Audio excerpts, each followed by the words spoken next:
Pryde's Picks is spoiler heavy and full of crude language. I swear like a sailor, and Lockheed's no better. Consider yourself warned.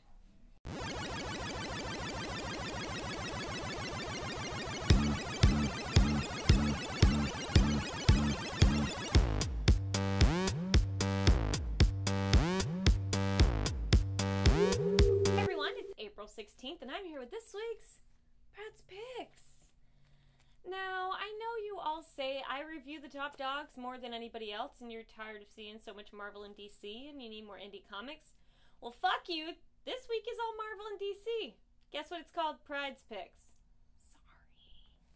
First up is Ultimate Fantastic Four Issue 1. As we all know, Marvel has a butt ton of issue 1s out, but DC is just as fucking bad. So let's just deal with it and see what happens. This book has Sue Storm teaming up with Machine Man, Coulson, Iron Man, Falcon, and a surprise guest at the end of the book. These monstrous beings show up in the middle of the town, and they have to work together to stop them. Except they don't know where they came from, and they don't know what the fuck they're doing. The best part of this book is apparently Sue Storm and Tony Stark fucking hate each other. He blames her, she blames him, they both hate Reed Richards. That part was enjoyable. The rest of it I could shit on and not care about. The color scheme is all purples and blues, and you can check it out for yourself. Unimpressed. The surprise cameo at the end is relevant to my interests. I will give this book a read it on the shelf and buy something good. Moving on to X-Men, issue 13. Now this is the all-female X-cast. They are reeling from coming up against the Sisterhood of Evil. And they are all kind of blaming Storm for walking away and kind of not resolving the situation. The school is trying to get back on track. Everybody's kind of just diving back into their lives, and they're playing baseball games and loving each other. And then, one by one, the students are getting shot at and killed and maimed. And it turns out sweet little Shogo's daddy's back. I don't know if he crafted Shogo somewhere, if Shogo's an actual baby, because I know he's got some skills. I didn't hate it, but that's because I'm an X-Men fan. It wasn't good. I'm going to say steal it from a friend. Moving on to Wolverine and the X-Men issue 3. Now, even though they revamped the whole series for no apparent reason, this book basically picks up with Wolvie having no powers, and he's basically a weak-ass mofo. Everybody's trying to convince him that he's still part of the team. Storm feels like she's carrying the weight of the school on her shoulders while he's trying to cope with that. And the Phoenix Corporation has abducted Quentin Quire, and they're trying to convince him to join their team. Meanwhile, somebody has shown up, and he's trying to convince the young X-Men of the future that they need to stop Apocalypse where he is now. But Apocalypse is this young, sweet kid, and everybody likes him. But he's bringing them their future and showing them what it's going to be if you let young Apocalypse become who he's supposed to be. And he starts a balls-out fight with the young mutants of the school. That part is exciting. I'm excited to see where this twist is going. I want to know if the sweet young Apocalypse that I love is going to be this big, terrible beastie, and what Quentin Quire is up to. Wolverine can suck my dick. Moving on to Hulk number 1, Who Shot Bruce Banner?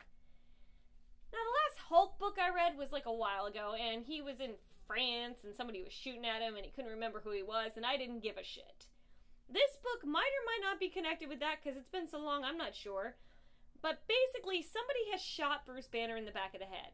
And there is one brain surgeon that can save his life. And this group that masks themselves as S.H.I.E.L.D. brings this guy in, brings in this ultimate anesthesiologist, and they go to save him.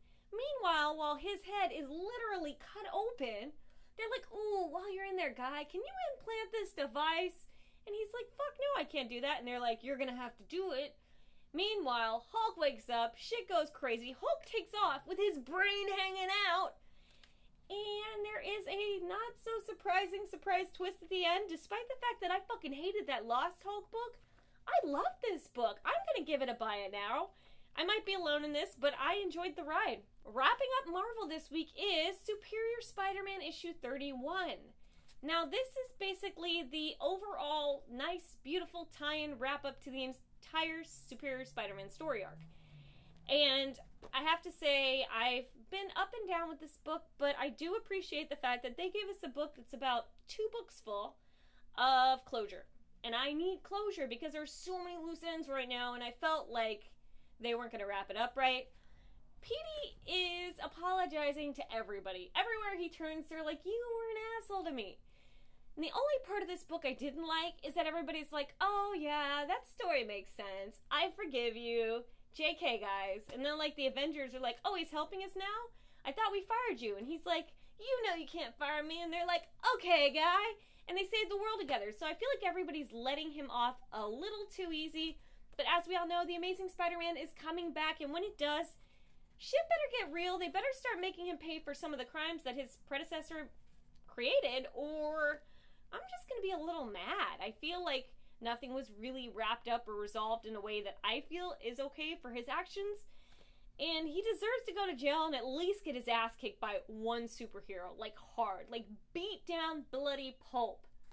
And I know you guys love Spider-Man, and I'm sorry, but Peter Parker needs his ass kicked for what Doc Ock did. Especially to me. I'm going to give this book a buy it now. Moving on to DC Comics, we start with Forever Evil Justice League issue 29. Now, Cyborg has teamed up with the Metal Men, and they're back. And I hate to say it, but I really love these guys. They're kind of like my version of the Gargoyles in the DC Universe, and I like them a lot. So suck it if you don't, because I'm about to tell you how much I love them. Metal Men team up with Cyborg and go against the Grid. Meanwhile, Cyborg is trying to release the Justice League from the holds that the Crime Syndicate have on them and bring them back into the fold. A bunch of villains show up, and the Metal Men make them look like bitches because all these villains have these telepathic powers, and the Metal Men are like, good job, guy. We don't have all this humanity that you can, like, access, and they're like, fuck you, you can't get to me. So they basically stomp their asses, and despite the fact that they were going against some pretty intense-looking villains, they nailed it, and I love them even more. That being said, this book is probably shitty. You don't have to buy it, but definitely read it on the shelf, because if I love the Metal Men, you'll probably maybe like them? Question mark. Moving on to Batman issue 30. Now, in this book, Batman and Gordon fail to save the world, and Batman wakes up to find a world that has been overrun by the Riddler, and the Riddler owns it, and everybody lives in fear, and the city's basically just disheveled and killed and maimed and just rubble with leaves growing all over it. And the Riddler is like, listen, I will give you your city back if you, every freaking day, he gets on this giant big screen, and he's such a fucking twerp because he's like, if you can give me a riddle that I can't figure out, I'll give you your city back. So obviously, you know, Batman's going to come up with a riddle that he can't answer, and it's going to be something really retardedly easy. But that's where the story's at. Commissioner Gordon is sitting there saying, like, my friend Batman's going to help us out. And everybody's like, your friend Batman is a psychotic guy who wears a cape, and fuck you, he's a loser. And then right at the end, Batman swoops in and saves them. And they're like, oh, it's your cape friend that we were talking shit about. So glad he's around. So I'm not sure what's going to happen next, but I can't wait to see what this fucking riddle is that Batman comes up with, because I know it's going to be great. It's probably going to involve a bat, and I'm not going to be surprised. Ugh. It's Batman, and it's a pretty good book. I'm going to say buy it now. Let's wrap up this week with DC's weekly Batman book, Batman Eternal. Now, Commissioner Gordon is in prison, and Batman's trying to figure out why Commissioner Gordon shot a man who was unarmed and seems to think that he shot a man that was armed.